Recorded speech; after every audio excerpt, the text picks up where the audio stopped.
Hi friends, welcome to sir Kantron LDC classes. Sir Kantron LDC classes में आपका स्वागत है।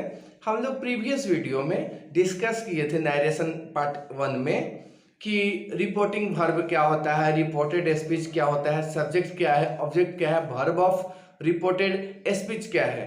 इससे रिलेटेड हम लोग प्रीवियस वीडियो में कुछ बेसिक जानकारी लिए थे और कैसे डायरेक्ट स्पीच को इनडायरेक्ट स्पीच में बदलते हैं उसके बारे में देखे थे। आज की क्लास में हम लोग कुछ उसी इंफॉर्मेशन को कंटिन्यू करेंगे। तो ये क्लास शुरू करते हैं। सबसे पहले प्रीवियस वीडियो के एक आध एग्जाम्पल को फिर से रिव्यू कर लें। जैसे Mohan said to her I love you. कहता है Mohan said to her I love you. यह जो हमारा सेंटेंस है डायरेक्ट स्पीच का है कि मोहन उससे कहता है कि मैं तुमसे प्यार करता हूं। इसको इनडायरेक्ट में कैसे बदलेंगे? तो देखिए, जैसे मोहन तो मोहन है ही है। सेड टू के बदला में टोल्ड लिखते हैं। सेड टू के बदले में क्या लिखते हैं? टोल्ड लिखते हैं। हर है तो हर है ये है।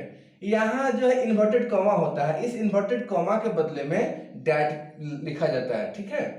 और यहाँ जो आई है फर्स्ट पर्सन है, यह फर्स्ट पर्सन सब्जेक्ट के अनुसार बदलता है। तो आई हमारा मोहन के अनुसार बदलेगा। मोहन हमारा क्या है? थर्ड पर्सन है, तो इसीलिए यहाँ पे मोहन के बदला में ही लिखा गया। अब आपको बताए थे कि अगर रिपोर्टिंग वर्ब पास्ट टेंस का हो और ऊपर वाला सेंटेंस सिंपल प्रेजेंट टेंस का हो, तो जब हम इसको डायरेक्ट से इनडायरेक्ट स्पीच में बदलते हैं तो सिंपल प्रेजेंट या प्रेजेंट इंडेफिनिट, सिंपल प्रेजेंट या प्रेजेंट इंडेफिनिट सिंपल पास्ट में बदलता है। किस में बदलता है? सिंपल पास्ट में बदलता है। तो देखिए, तो यहाँ आई लव यू, यहाँ तो आई बदल गया मोहन में उधर ही। अब लव का पास्ट क्या हो जाए? लव्ड, ही लव्ड हर। यहाँ देखिए यू जो है ऑब्जेक्ट के अनुसार बदलेगा। ऑब्जेक्ट हमारा क्या है? हर है। तो यू किसके सेकंड पर्सन किसके अनुसार बदलता है? ऑब्जेक्ट के अनुसार, इसलिए यहाँ पे हर हो गया। कहने का मतलब Mohan said to her I love you का इनडायरेक्ट स्पीच क्या बनेगा? Mohan told her that he loved her. समझ में आ गया है? आइए कुछ और एग्जाम्पल को देखते हैं। जैसे I said to my friends, I said to my friends I have sympathy for you. कहता है कि मैंने अपने दोस्तों से कहा कि आपके लिए हमें जो है सहानुभूति है। सिंपैथी मतलब सहानुभूति होता है। तो I said to my friends I have sympathy for you, इसका क्या बनेगा? Indirect speech. तो देखिए, आई तो आई जैसे का तैसे यहाँ है। सेड टू को टोल्ड में बदलते हैं, टोल्ड हो गया। माई फ्रेंड्स है। यह जो इन्वर्टेड कॉमा यहाँ पे दिख रहा है, इस इन्वर्टेड कॉमा के बदला में डैट लिखाता है। यहाँ हमारा क्या है? आई है, मतलब फर्स्ट पर्सन है, तो फर्स्ट पर्सन बदलता है सब्जेक्ट के अनुसार। तो सब्जेक्ट भी हमारा फर्स्ट पर्सन है, इसलिए आई रह गया। आपको हम बताए थे कि जब रिपोर्टिंग वर्ब पास्ट टेंस में होता है तब डायरेक्ट स्पीच का जो रिपोर्टेड स्पीच होता है, अगर वह से प्रेजेंट परफेक्ट टेंस में है तो वह बदलता है पास्ट परफेक्ट टेंस में। तो आई हैव है ना, तो यहाँ पे क्या हो जाएगा? हैव के बदले में हैड हो जाएगा। सिंपैथी फॉर, और यू जो है, देखिए यू हमारा सेकंड पर्सन है। सेकंड पर्सन बदलता है ऑब्जेक्ट के अनुसार। ऑब्जेक्ट हमारा क्या है? माई फ्रेंड्स, मतलब यहाँ प्लुरल्स है, इसीलिए यहाँ पे देम हो गया।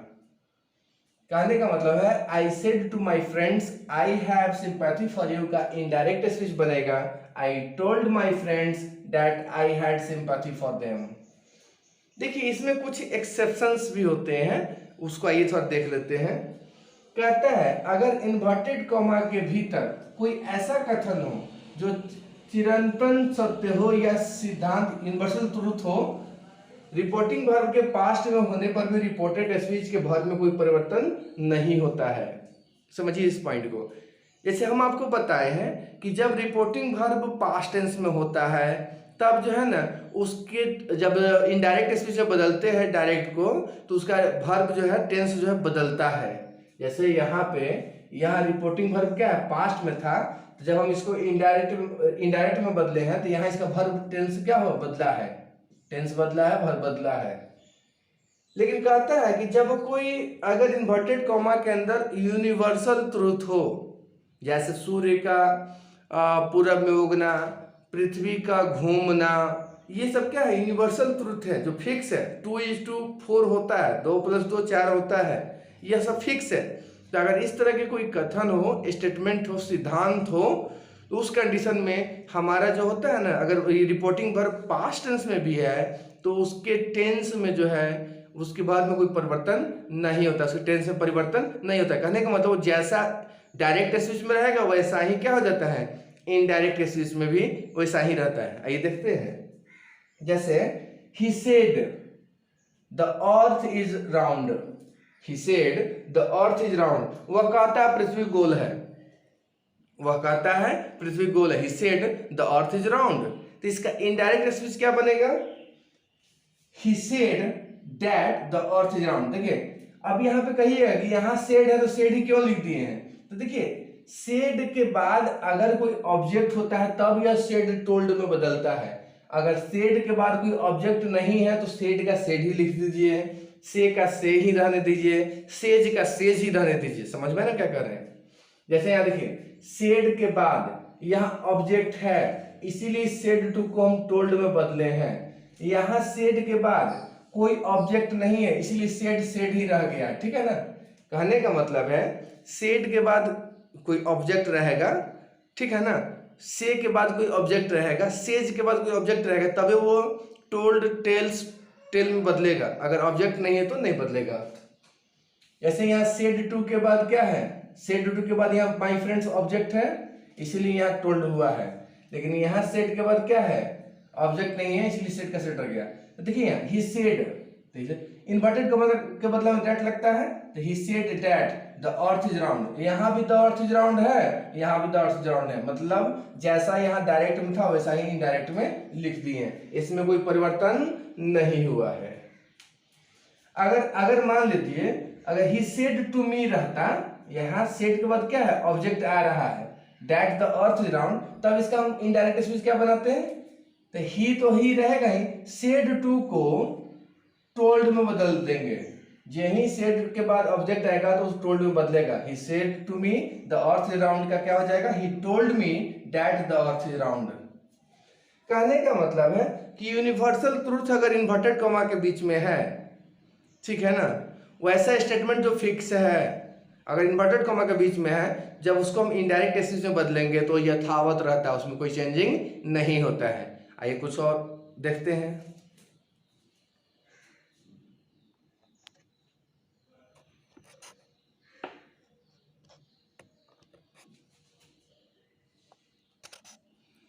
अब है कि जैसे कुछ वर्ड ऐसे होते हैं जो डायरेक्ट से जब इनडायरेक्ट में बदलता है तो उसमें भी चेंजिंग होता है। जैसे दिस जो है डैट में बदलेगा, दिस जो है दोज में बदलता है, हेयर जो है देयर में बदलता है, हेंस जो है देंस में बदलता है, नाउ जो है देन में बदलता है, दस जो है सो में बदलता है, टुडे जो है दैट डे में बदलता है, यस्टरडे जो है द डे बिफोर या the previous day. The day before yesterday जो है जब डायरेक्ट से इनडायरेक्ट में आएगा तो 2 days बिफोर लिखाएगा। टुमारो जो है इनडायरेक्ट में द नेक्स्ट डे लिखाता है या द फ्लोइंग डे लिखाता है। द डे आफ्टर टुमारो को जो है इनडायरेक्ट में जब बदलते हैं तो इन 2 days टाइम लिखते हैं। नेक्स्ट वीक या ईयर को, नेक्स्ट ईयर को जब डायरेक्ट से इनडायरेक्ट में लिखते हैं द फ्लोइंग वीक या द फ्लोइंग ईयर लिखते हैं। लास्ट वीक या लास्ट ईयर को जब डायरेक्ट से इनडायरेक्ट में लिखते हैं द प्रीवियस वीक या प्रीवियस ईयर लिखते हैं। ए ईयर अगो को डायरेक्ट से जब इनडायरेक्ट में लिखेंगे तो ए ईयर बिफोर या द प्रीवियस ईयर लिखते हैं, ठीक है। यह जब कुछ डायरेक्ट से जब इनडायरेक्ट में जब ये वर्ड जाते हैं, अगर डायरेक्ट में दिस है जब वो इनडायरेक्ट में जाएगा तो दैट लिखाएगा। टुडे जो है टुमारो जो है द नेक्स्ट डे लिखाएगा। तो इस तरह से जो है ना वर्ड क्या होता है, चेंज होता है। ये कुछ एग्जांपल को देखते हैं।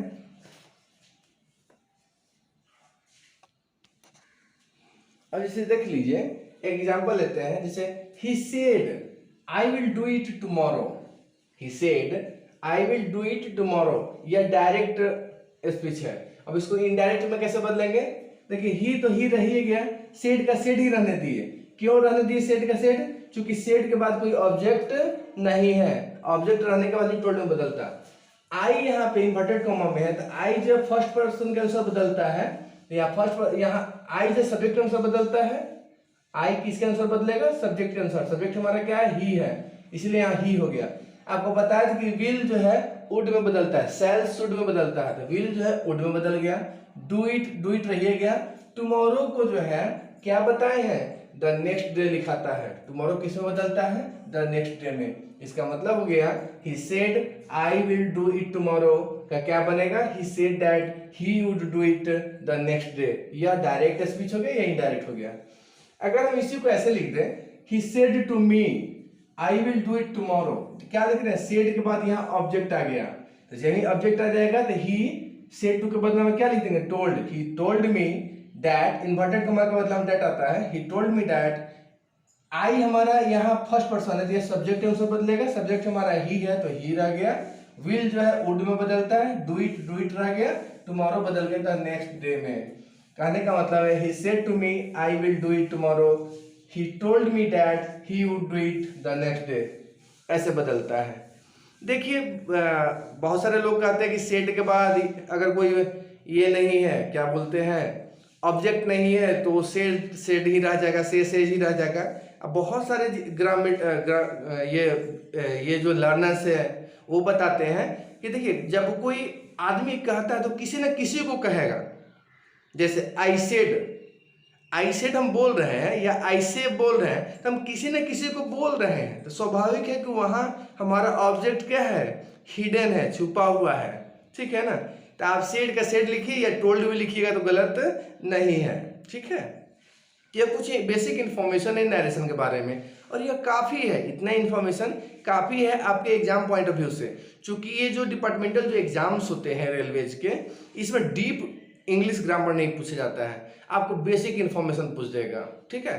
जैसे Ram says to me I am going to market, इसका इनडायरेक्ट स्पीच क्या बनेगा, ठीक है ना, या इनडायरेक्ट में दिया रहेगा, डायरेक्ट कैसे बनेगा। तो बेसिक इन्फॉर्मेशन है, काफ़ी है, तो प्रिपरेशन में लगी रही। सर कैंड्रॉन एडलीसी क्लासेस में आज के लिए इतना ही। Thank you.